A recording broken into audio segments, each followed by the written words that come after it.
ಚಿತ್ರದುರ್ಗದ ದಿಂಡಾವರದಲ್ಲಿ ನೀರಿಗಾಗಿ ಪರದಾಟ ಶುರುವಾಗಿದೆ. ಚಿತ್ರದುರ್ಗದ ದಿಂಡಾವರದಲ್ಲಿ ನೀರಿಗೋಸ್ಕರ ಪರದಾಟ. ಗ್ರಾಮ ಪಂಚಾಯಿತಿಗೆ ಗ್ರಾಮಸ್ಥರು ಮುತ್ತಿಗೆಯನ್ನ ಹಾಕಿದ್ದಾರೆ. ಖಾಲಿ ಕೊಡಗಳನ್ನು ಪ್ರದರ್ಶನ ಮಾಡಿ ಮಹಿಳೆಯರು ಆಕ್ರೋಶವನ್ನ ಹೊರಹಾಕಿರುವುದು. ಗ್ರಾಮ ಪಂಚಾಯಿತಿ ಎದುರು ಧರಣಿಯನ್ನ ಮಾಡಿದ್ದಾರೆ. ನಿರ್ಲಕ್ಷ್ಯ ವಹಿಸಿದ ಅಧಿಕಾರಿಗಳ ವಿರುದ್ಧ ಗ್ರಾಮಸ್ಥರು ಫುಲ್ ಗರಂ ಆಗಿದ್ದಾರೆ. ನೀರಿನ ಸಮಸ್ಯೆಯನ್ನ ಬಗೆಹರಿಸಿ ಅಂತ ಗ್ರಾಮಸ್ಥರು ಇದೇ ಸಂದರ್ಭದಲ್ಲಿ ಆಗ್ರಹಪಡಿಸಿದ್ದಾರೆ.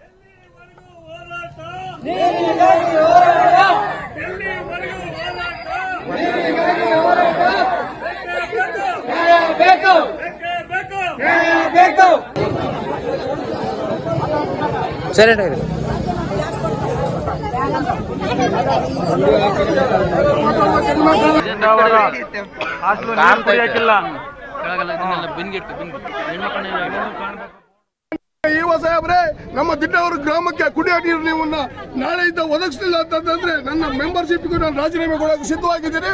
ದಯಮಾಡಿ ನನ್ನ ಮೆಂಬರ್ ಸ್ಥಾನವನ್ನು ನೀವು ಅಕ್ಸೆಪ್ಟ್ ಮಾಡಬೇಕು ಅಂತ ನಿಮ್ಮಲ್ಲಿ ಕಳಕಳಿಯಿಂದ ಕೇಳ್ಕೊಳ್ತೀನಿ. ನೀರಿಗೆ ನೋಡಿ, ಅಲ್ಲಿ ನೋಡಿ ಆ ನೀರಿಗೆ ಅವಜ್ಜಿ ನೀಡಬೇಕಾಗುತ್ತಾ? ಆಮೇಲೆ ಎಲ್ಲಾ ಕೂಲಿ ಮಾಡ್ಕೊಂಡು ತುಂಬಾ ಜನ ಇಲ್ಲಿ ಇರೋದು, ಪ್ರತಿಯೊಬ್ಬರು ಕೂಲಿ ಮಾಡ್ಕೊಂಡೇ ಜೀವನ ಮಾಡಬೇಕು. ಇಲ್ಲಿ ಯಾರು ಶ್ರೀಮಂತ ಕುಟುಂಬದಿಂದ ಬಂದಿಲ್ಲ. ಇದು ನಮ್ದು ಬೆಂಗಾಡು ಕಲ್ವಳ್ಳಿ ಪ್ರದೇಶ. ಇಂಥ ಪ್ರದೇಶದಲ್ಲಿ ಏನು ಕೇಳಿಲ್ಲ, ನಾವು ಊಟ ಕೇಳಿಲ್ಲ. ಬೆಳಗಾವಿಯಲ್ಲೂ ಕೂಡ ನೀರಿಗೋಸ್ಕರ ಪರದಾಟ ಶುರುವಾಗಿದೆ. ಚಿಕ್ಕೋಡಿಯ ಗೌಡೇನವಾಡಿ ವಸತಿ ತೋಟದಲ್ಲಿ ಸಂಕಷ್ಟ ಎದುರಾಗಿರುವುದು. ಕೃಷ್ಣಾ ನದಿ ಕೂಗಳತೆ ದೂರದಲ್ಲೇ ನೀರಿಗೋಸ್ಕರ ಪರದಾಟ ಶುರುವಾಗಿದೆ. ಬೋರ್ವೆಲ್ಗಳು ಬತ್ತಿ ಹೋಗಿವೆ. ಬಾವಿಗಳಿಂದ ನೀರನ್ನು ಸಂಗ್ರಹಿಸುವಂತಹ ಕೆಲಸ ಆಗ್ತಾ ಇದೆ. ಮೆಟ್ಟಿಲಿಲ್ಲದ ಬಾವಿಗೆ ಇಳಿದಿದ್ದಾರೆ ಮಹಿಳೆಯರು, ಮಕ್ಕಳು, ಹಾಗೇನೆ ಒಂದಷ್ಟು ಮಂದಿ ಗ್ರಾಮಸ್ಥರು ಕೂಡ. ಗಮನಿಸ್ತಾ ಇದ್ದೀರಿ, 30 ಅಡಿ ಆಳದ ಬಾವಿಗೆ ಇಳಿದು ನೀರನ್ನ ತೆಗೆದುಕೊಂಡು ಹೋಗುವಂತಹ ಕೆಲಸ ಆಗ್ತಾ ಇದೆ. ಒಂದು ಚೂರು ಏನಾದರೂ ಹೆಚ್ಚು ಕಮ್ಮಿ ಆದರೂ ಕೂಡ ಪ್ರಾಣವೇ ಹೋಗುವಂತಹ ಪರಿಸ್ಥಿತಿ ಅಲ್ಲಿ ಇದೆ.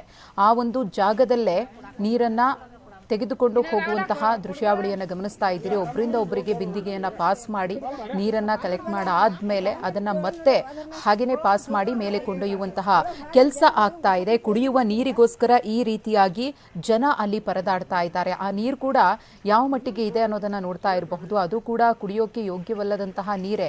ಅದನ್ನು ಯಾವ ರೀತಿಯಾಗಿ ಅವರು ಕುಡಿತಾರೆ ಅನ್ನೋದು ಕೂಡ ಹೇಳೋಕ್ಕಾಗೋದಿಲ್ಲ. ಅದನ್ನು ಚೆನ್ನಾಗಿ ಕಾಯಿಸಬೇಕಾಗುತ್ತೆ, ಸೋಸಿ ಕುಡಿಬೇಕಾಗುತ್ತೆ. ಈ ರೀತಿಯ ಒಂದು ದುಸ್ಥಿತಿ ಆ ಒಂದು ಭಾಗದಲ್ಲಿ ನಿರ್ಮಾಣವಾಗಿದೆ. ಜನ ಜಾನುವಾರುಗಳಿಗೆ ನೀರಿಲ್ಲ, ಕುಡಿಯೋದಕ್ಕೆ ನೀರಿಲ್ಲ, ನೀರಿಲ್ಲದೆ ನಮ್ಮ ಬದುಕು ಹೇಗೆ ಅಂತ ಹೇಳಿ ಜನ ಆಕ್ರೋಶವನ್ನು ಹೊರಹಾಕ್ತಿದ್ದಾರೆ. ಕುಡಿ ನೀರಿಂದ ಏನ್ರಿ, ಬಾವಿಗಳೆಲ್ಲ ಒಣಗಿದಾವ್ರಿ. ಬೋರ್ ನೀರಿಲ್ರಿ, ಬೋರ್ ನೀರು ಒಗಿವಲ್ಲು. ಮತ್ತು ಕುಡಿ ನೀರ ಒಟ್ಟ ಸಿಗುವತ್ರಿ. ಮತ್ತು 20-30 ಮಂದಿ ಗಂಡಸರು ತೊಗೊಂಡು ಹೋಗ್ಬೇಕ್ರಿ. ಬಾವ್ಯಾಗ ಇಳ್ಯಾಕೆ ಬರತ್ರಿ. ತಮಗಿಲಿ ನೀರು ತುಂಬೇಕ್ರಿ. ಕುಡಿಯಾಕೆ ನೀರು ಸಿಗುವ, ದನಗಳು ನೀರು ಸಿಗುವತ್ರಿ. ಎಲ್ಲ ಹೊಲ ಎಲ್ಲ ಒಣಗೈತ್ರಿ. ಮತ್ತು ಈಗ ಏನು ಮಾಡೋದು ಹೇಳ್ರಿಲ್ಲ? ಏನು ಕಿನಾಲ್ ನೀರು ಭೀ ಬರವತ್ರಿ. ಮತ್ತು ಏನು ಸರ್ಕಾರದವ್ರೆ ಟ್ಯಾಂಕಿ ಭೀ ಕೊಡುವಾರು.